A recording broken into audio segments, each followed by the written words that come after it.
E vamos voltar a falar sobre o ex-presidente Jair Bolsonaro. Esses são os dois grandes assuntos da manhã dessa sexta-feira.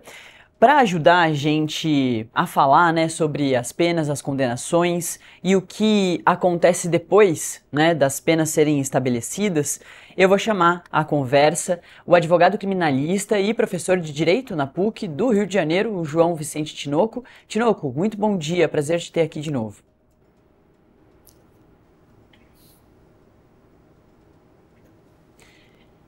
E também o ex-assessor do ministro Alexandre de Moraes, o Caio Salles. Caio, bom dia.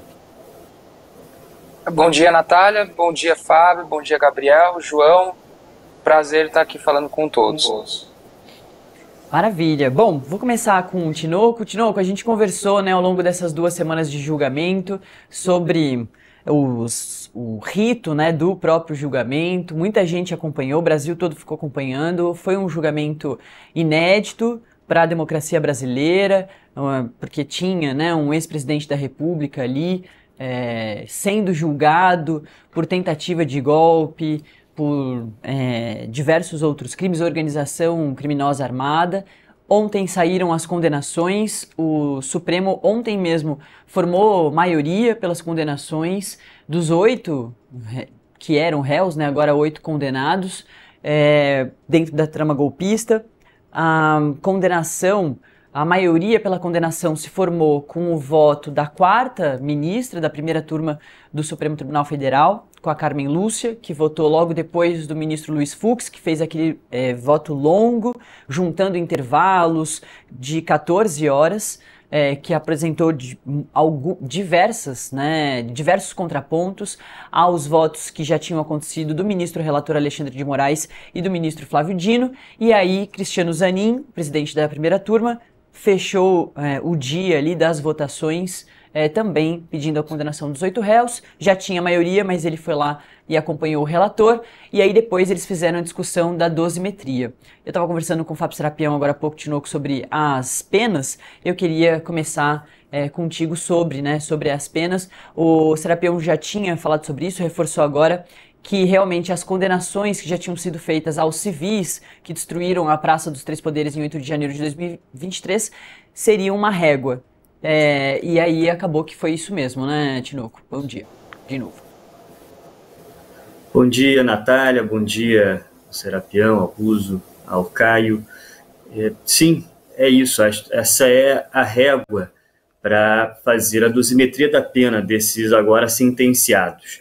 O processo de dosar uma pena, de fazer a dosimetria da pena em um crime, ele leva diversos fatores em consideração, mas principalmente a ideia é que o julgador, né, no caso os ministros que compõem a primeira turma do Supremo Tribunal Federal, eles, por meio dessa metodologia, cheguem a uma pena individualizada para cada acusado, correspondente ao grau de participação e à gravidade da conduta desse acusado específico naquele crime. Então, era muito lógico que se as pessoas, digamos assim, comuns, que foram lá participar desse movimento que levou a essa destruição do patrimônio, por esse levante, essa insurreição, receberam essas penas de até cerca de 17 anos, seria lógico supor, como de fato aconteceu,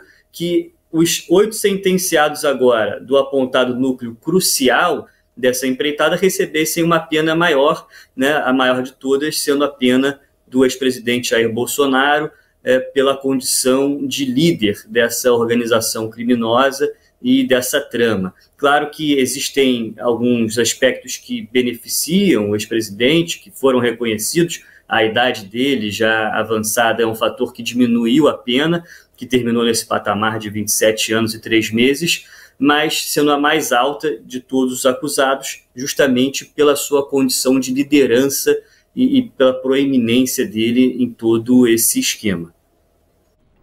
Perfeito. Fábio Serapião, quer começar com o Caio? Sim. Doutor Caio, primeiro bom dia. Dada a sentença, doutor Caio, que tipo de recurso as defesas podem entrar ainda para tentar modificar alguma coisa na decisão dos ministros? Bom dia, Serapião. Então, com o placar da turma, né, que foi em 4-1, os meios recursais agora para a defesa de Bolsonaro são bem restritos, né, tendo em vista a circunstância de que o regimento interno do Supremo ele só prevê agora a possibilidade de embargos de declaração, que são um recurso utilizado somente para sanar vícios, né, como eventuais omissões, contradições e obscuridades no acórdão. Ele não é um recurso que tem uma finalidade de modificar o acórdão da turma, né? A expectativa que havia no julgamento, né, era em relação ao placar, porque se houvesse 2 votos absolutórios em sentido próprio, a defesa poderia se utilizar dos chamados embargos infringentes, né, que teriam o efeito de levar esse julgamento para o plenário, que o julgamento então seria realizado pelos 11 ministros. Mas como só houve a divergência absolutória do ministro Luiz Fux, o único meio recursal agora são os embargos de declaração. Gabriel Bus. Bom dia, advogados. Eu gostaria de perguntar aos doutores a seguinte questão. Em relação à dosimetria, como que os senhores viram a condenação de cada um dos réus, especialmente a diferença ali do Walter Braga Neto para Jair Bolsonaro? Porque o ministro Flávio Dino, inclusive, falou que no caso de Braga Neto havia um agravante porque ele era um dos que supostamente teriam tramado para matar um ministro do Supremo Tribunal Federal.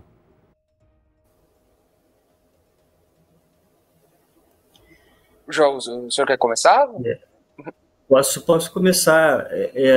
De fato, essa é uma pergunta importante, porque justamente nesse processo de separação por níveis de gravidade, né? E, de fato, o general Braga Neto, que foi inclusive candidato a vice-presidente na chapa de Jair Bolsonaro, ele também teve um papel de grande destaque em toda essa trama.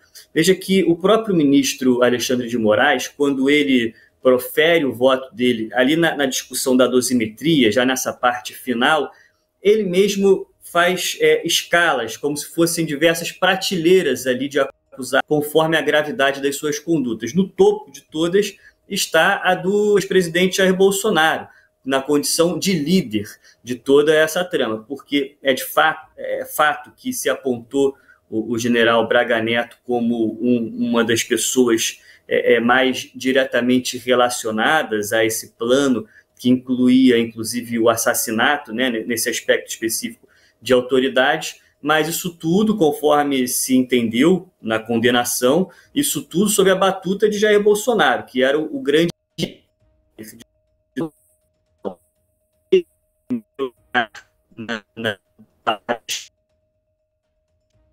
Sinal do Tinoco parece estar caindo, então a gente continua com o Caio. Quer completar a resposta do Tinoco, Caio? Então, como o João disse, né, parece que a lógica seguiu a questão da organização ser hierarquizada, né? Então, toda a dosimetria ela foi pautada nesse aspecto. Então, quem ocupa uma posição de maior proeminência na organização criminosa recebeu, por lógico, uma pena mais elevada. No caso específico do general Braga Neto, houve ali uma discussão entre os ministros de que ele teve uma participação mais direta e um envolvimento mais concreto, né, com os atos concernentes ao plano que seria utilizado, que seria realizado para neutralizar o ministro Alexandre de Moraes, né? Então, essa gravidade das condutas e a posição de hierarquia que ele ocupava no âmbito da organização foi toda utilizada. E a dosimetria, ela levou em consideração as circunstâncias que haviam sido já valoradas nos tantos outros casos julgados do 8 de janeiro, né? Então, os ministros já tinham certos parâmetros para fazer esses cálculos de dosimetria. A diferença agora é que o grau de culpabilidade dos agentes se revelou mais acentuado pelo fato de eles serem os mandantes ou as pessoas que planejaram, né, esses ataques.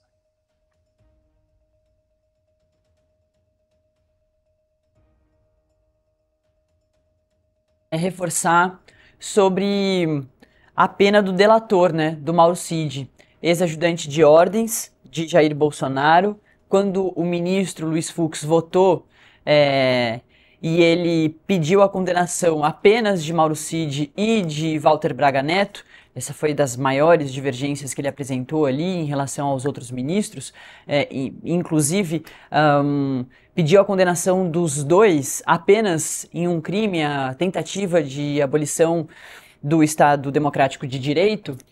E aí, quando saiu a maioria, a condenação e a pena do Mauro Cid foi de apenas 2 anos, a menor e bem menor do que dos outros condenados, e em regime aberto. Acho que também a gente pode reforçar essa questão, porque também chama bastante atenção. Enfim, muita gente tinha expectativa de saber o que ia acontecer com o Mauro Cid, e a condenação dele foi de apenas 2 anos. Pode continuar então, Tinoco. Sim, a pena do Mauro Cid, ela ficou nesse patamar muito mais baixo do que dos outros acusados em razão da delação premiada, né? O Supremo tinha essa discussão que estava posta, né, para o acórdão, se os termos da delação seriam mantidos integralmente, tendo em vista essas alegações de que a colaboração de Mauro Cid foi uma colaboração, digamos assim, vacilante, né? Mas os ministros entenderam que, a partir do momento em que houve um acordo, seria até uma questão ética da parte do Estado, enfim, honrar o acordo, e assim foi fixada a pena nesse patamar de 2 anos. É interessante a gente ressaltar que no acordo de Mauro Cid previa a possibilidade, inclusive, dele ser perdoado, dele deixar de receber a pena, receber o que é chamado perdão judicial, né? Ou, não havendo perdão, que a pena fosse até 2 anos. E o ministro Alexandre de Moraes, como relator, e os demais ministros o seguiram nesse ponto, ele afastou expressamente a possibilidade do perdão por causa da natureza de crime contra o Estado Democrático de Direito, e um trecho do voto dele que já passa ali um recado de que não se pode perdoar esse tipo de crime, nem o judiciário por meio do perdão judicial, nem o Congresso por meio da anistia, da graça ou do indulto. Fábio Serapião. Doutor Caio, uma pergunta. Muito se falou sobre o voto do ministro Fux, que isso lá na frente poderia resultar em uma nova avaliação do caso. Qual é o tipo, dentro do processo penal, que possibilita uma revisão quando um caso como esse que é julgado no Supremo? A gente teve o caso do presidente Lula, que começou na primeira instância, teve todas as condenações,